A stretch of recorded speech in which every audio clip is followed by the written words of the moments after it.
Olá, bonitíssimas! Sejam todas bem-vindas. Nós estamos hoje, na última quinta-feira do mês de março, né, encerrando a nossa jornada de falar sobre conquistas e de mulheres maravilhosas na história, não só no Brasil, mas em outros países, do qual nós acabamos sendo beneficiadas.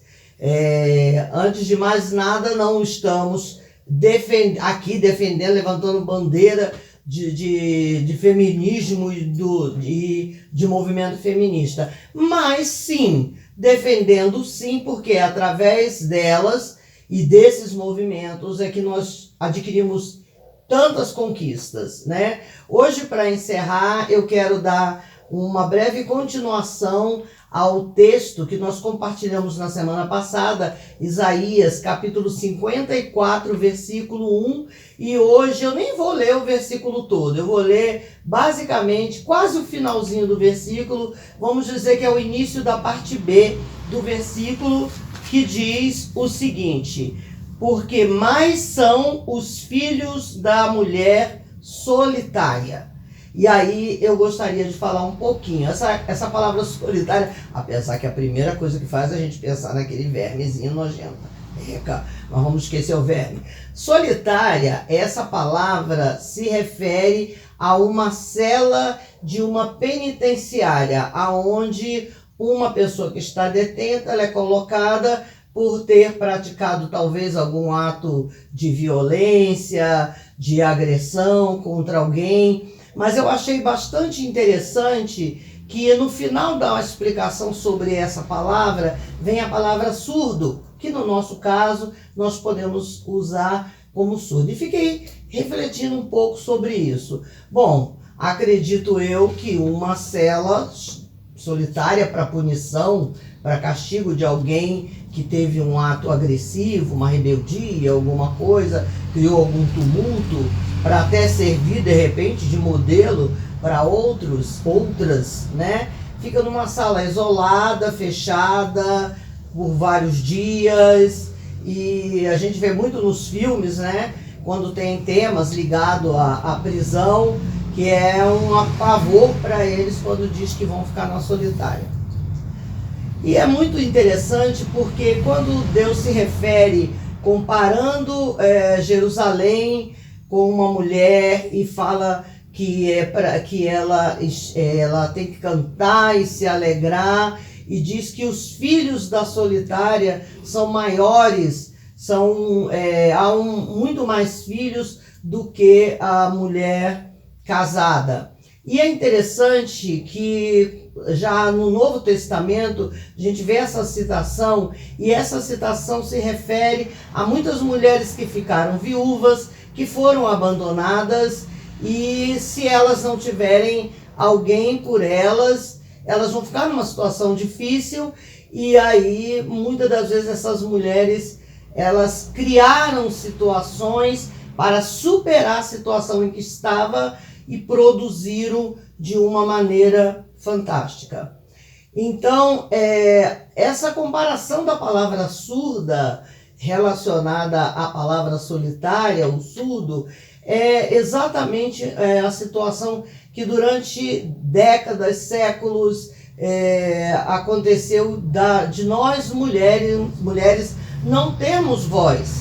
Não temos voz ativa para muita coisa. A sociedade trabalhava sempre em função do homem. A mulher só estava ali para servir o homem e só estava ali para gerar filhos. E por isso também não havia interesse que a mulher estudasse, tomasse conhecimento de ciências, de políticas, de direito. O direito era de ficar calada, né? Fica aí, calada, surda. Só você vai ficar aí, você não vai ouvir nada que possa te trazer ideias, que possa te trazer criatividade. Então tape seus ouvidos e só ouça aquilo que a sociedade tremendamente patriarca e machista levava essas mulheres a viver. Quem diz que elas eram felizes? Algumas foi tão formatada para aquilo que acreditavam que era, até poderia, de repente, encontrou um bom marido, que fosse atencioso, carinhoso, protetor, e com isso que amava de verdade, até porque antigamente os casamentos nem eram muito gerados por sentimento, eram acordos, era por interesse, tinha dotes, aquelas coisas todas. E eu achei bastante interessante que eu estava vendo sobre 1700, olha que loucura, 1771 na França foi criado como a Declaração dos Direitos dos Homens. Eu fico até tentando imaginar as coisas loucas e absurdas que deviam. Aí existiu uma francesa dessas muito doida mesmo, uma feminista arretadíssima. Deixa eu ver se eu gravei o nome dela. Ai, gente, eu acho que eu esqueci. Não, Olympe Gouvier, alguma coisa assim. Ela então juntou um movimento, considerado talvez um dos primeiros movimentos, e ela também fez uma declaração dos direitos da mulher. É claro que foi de uma forma afrontosa, isso aí acabou caindo no esquecimento. Olha a data, 1771. Uma outra francesa trouxe e publicou essa declaração dos direitos das mulheres, sabe em que ano? Em 1986, simplesmente 215 anos depois. E essa declaração, ela começou a gerar muitos movimentos que já existiam, fortaleceu e novos movimentos aconteceram. Muitas das vezes a situação que uma mulher se encontra onde ela não tem direito de fala, ela tem tantas dificuldades na competição para trabalho, nós temos a gente vê o número de mulheres no Brasil que são políticas, que exercem alguns cargos, que são deputadas, senadoras, governadoras. Eu estava vendo há pouco tempo uma matéria dizendo que o estado, é lógico que não deve ser só o estado do Goiás, o estado do Goiás nunca teve uma governadora e são poucas representantes. Isso prova de que essas lutas são muito importantes, são muito necessárias. Então, amadas, antes de nós criarmos críticas e falarmos mal e taxarmos, demonizarmos essas mulheres que desenvolvem esses tipos de trabalho e nos gera tantas conquistas tão fantásticas, maravilhosas, que às vezes nós nem temos noção que é tão corriqueiro, normal no nosso dia de hoje, e nós não sabemos que isso precisou de ter mulheres, grupos de mulheres, homens também, muitos homens que apoiam esse tipo de trabalho, e que nos levou a conquistarmos coisas que hoje é absurdo a gente dizer que não temos direito de praticar, de viver e de agir.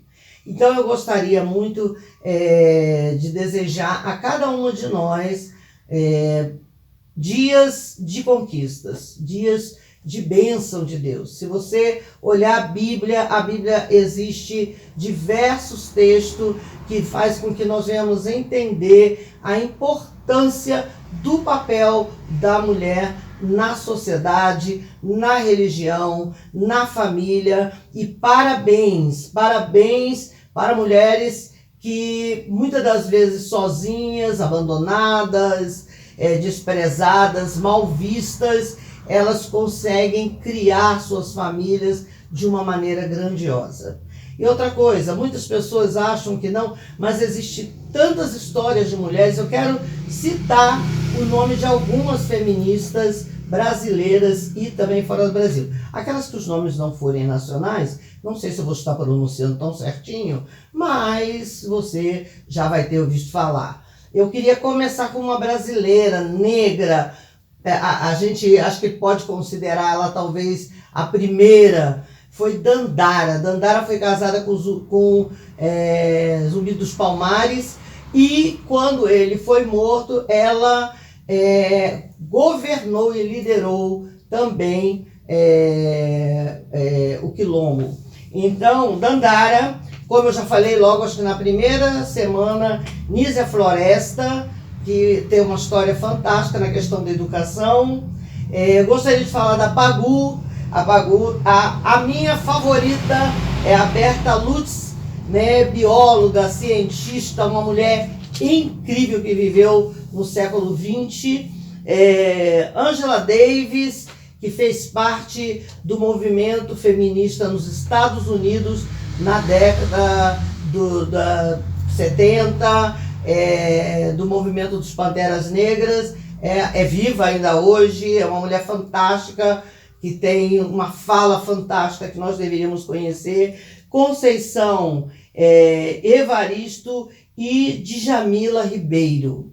E tantas outras, bem atuais, outras bem antigas, brasileiras, estrangeiras.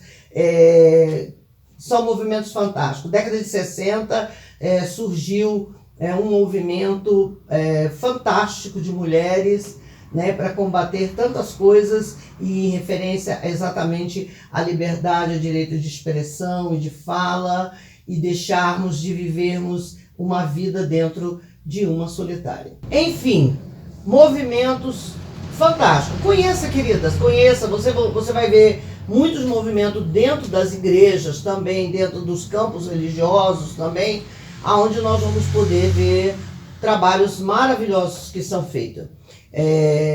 Eu gostaria muito que nós passássemos a conhecer um pouco mais, até antes de nós mesmos, mulheres, nos levantando contra coisas que nos favorecem e que têm trazido mudanças fantásticas na nossa vida.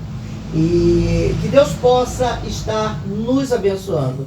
Não nos permitirmos mais a ficarmos dentro de uma solitária, como se sempre tivéssemos atos errados que precisamos ser punidas e castigadas. E hoje, no nosso tempo, uma das grandes punições estão relacionadas a não ter a liberdade das nossas escolhas, a liberdade na nossa profissão, o respeito e o reconhecimento do que muitas das vezes nós fazemos, né? Tentam ainda muito nos apagar as nossas atitudes e pensamentos.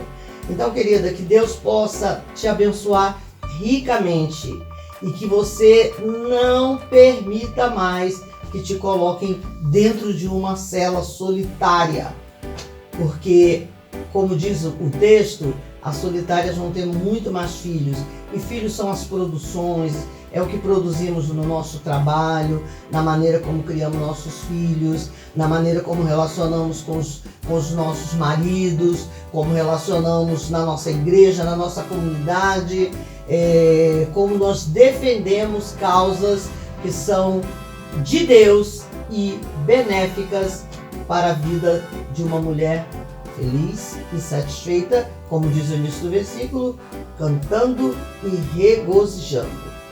Beijo no teu coração. Abril na próxima semana, que seja um mês lindo, maravilhoso, de muita conquista e de muita emoliência espiritual. Beijo no coração.